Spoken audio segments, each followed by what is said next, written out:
Thank you for coming to our presentation on our exhibition at the Iowa State University Textiles and Clothing Museum titled Women at Work, Fashion, Ambition, and Utility.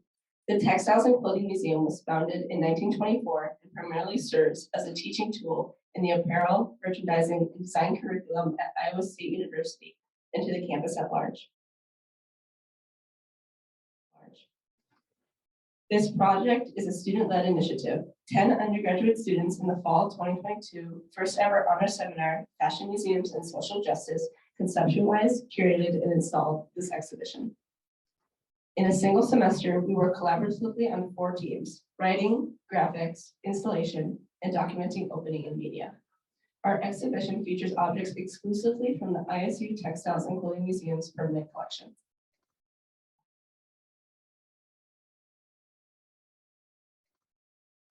Presenters today include myself, Lauren Sather, Rebecca Parker, and Maddie Zittergren. Our co-creators include Lillian Atchison, Claire Holtkamp, Kimberly Korlitz, Jessica Mao, Daniel Rothman, Jasmine Terrell, and Natalia Valentin Ross. We are students who represent every year at ISU: first year, sophomore, junior, and senior.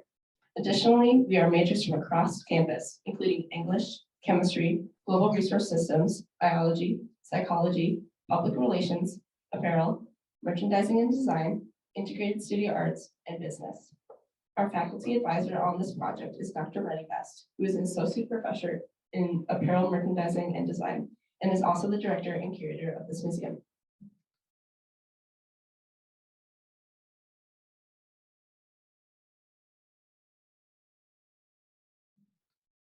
Before we begin, we want to acknowledge those who have previously taken care of the land on which we gather. Before this site became Iowa State University, it was the ancestral lands and territory of the Picojay or Iowa Nation. The United States obtained the land from the Nisqually and Sauk nations in the Treaty of 1842. We wish to recognize our obligations to this land and to the people who took care of it, as well as to the 17,000 Native people who live in Iowa today.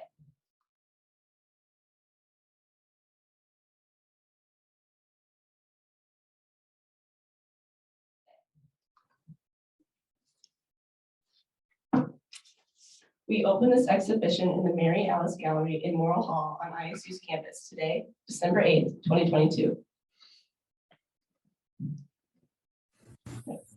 In this exhibition, we explore women in the workplace through dress. We highlight the various fields in which some women have earned a living and how what they wear is connected to fashionability, utility, and ambition.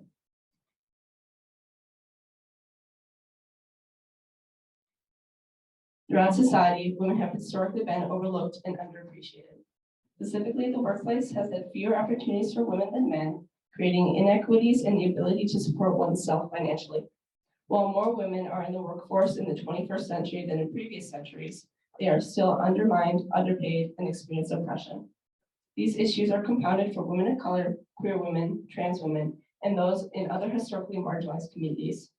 Women's fashion and the clothing that they may wear sometimes reflects the mistreatment of women in the workplace through history and the ways they have ambitiously entered the workforce to gain greater independence and financial freedom.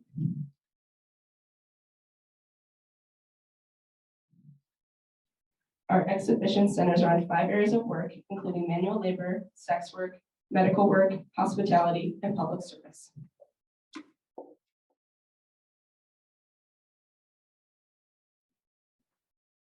Our exhibition features 13 objects worked into 5 looks, 1 look representing each work area.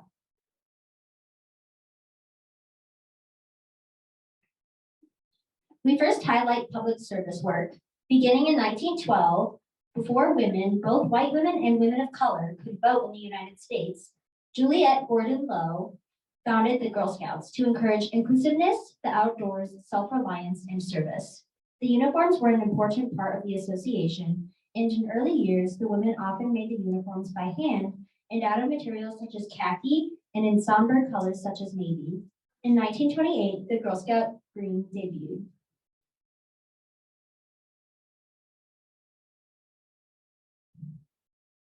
This color green is reflected in the Girl Scout leader uniform on display that dates from 1978, which Halston, a famous designer, created.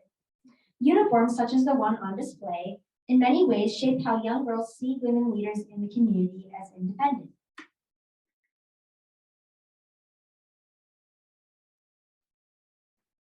In our next theme, we highlight hospitality work. Over time, there has been a shift in the perception and aesthetic of women working as waitresses, from being socially on par with sex workers to a place of professional respectability, more akin to a telephone operator or a department store saleswoman. For example, in the 1800s in the US, concert saloon advertisements featured pretty waiter girls wearing very short skirts.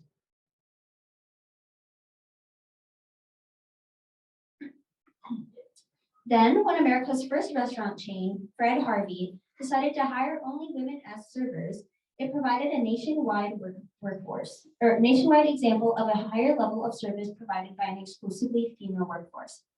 These servers were dressed in a conservative, modest uniform that was recognizable and tidy, helping to further change the perception of women in the service industry. This was the tradition until the women's movement of the 1960s and 70s encouraged a move away from gendered uniforms.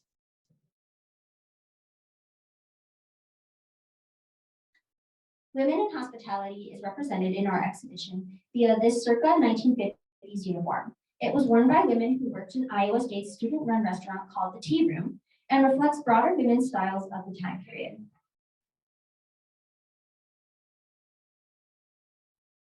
Fieldwork, which involves much manual labor, is often viewed as a masculine job due to it being associated with dirt, strength, and toughness. However, for many women immigrants, fieldwork is necessary to support their families. As of now, about 900,000 immigrant field workers in the United States identify as women, with the largest number of workers coming from Mexico, the Philippines, and China.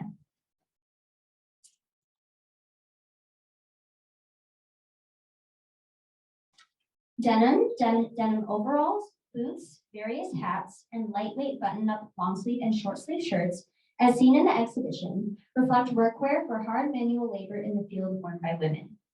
These materials are commonly seen worn by manual laborers and field workers because they protect the worker's skin from sunburn and pesticides, while also keeping the body cool, and denim pants or overalls protect their legs from rough weeds and other tall plants that may injure them. Objects on display represent different time periods. Yet of note is the conical hat frequently worn in many Asian cultures throughout history. This style hat is still worn today by various laborers for sun protection.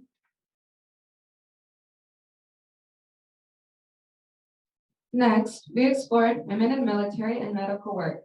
During the Revolutionary War, from 1775 to 1778, women were not officially allowed to be part of the military, but were still required in support roles. Therefore, soldiers' wives and sisters were often assigned to be cooks, seamstresses, and nurses. Throughout time, women wore many different styles, such as those here on the slide when acting as nurses. One common example is an ankle-length dress and a white apron and a head covering of some kind. In 1901, prompted by the Spanish-American War and the typhoid outbreak, the Army Nurse Corps was established, and by World War II, the women's uniform reflected this new enlisted status. That is, the uniforms were constructed of the same materials as the men's uniforms, replacing the women's traditional nurse uniform, which was typically a white dress or dress with a white apron. On display is an early 1940s women's U.S. Cadet Nurse Corps uniform made of wool. The corresponding shoes are also from the 1940s and reflect the broader shoe style of that time. In our last theme, we explore sex work, which refers to the exchange of money for consensual sexual services or erotic interactions. There is documented evidence of sex work in the United States dating back to the early 19th century, when men who were isolated in large urban settings away from their families turned to prostitution and brothels to satisfy their sexual desires. Currently, there are an estimated 1 to 2 million women who engage in sex work in the United States.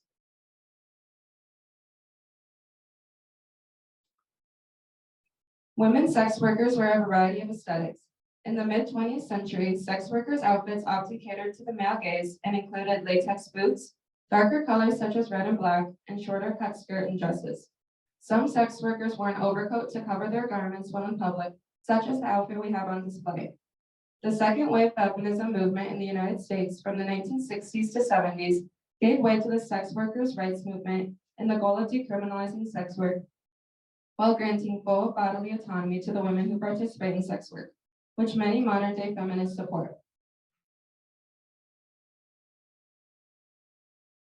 In closing, fashion has played and continues to play a critical role in women's everyday lived experiences. Throughout this exhibition, we highlighted the ways fashion interconnects with women entering, thriving, and surviving in the workforce. The overalls, cadet nurse's uniform, leather boots, and other aspects of dress act as collective signs and symbols of women's roles in society. The exhibition would not be possible without the support of the museum in various ways. Thank you. We now have time for questions.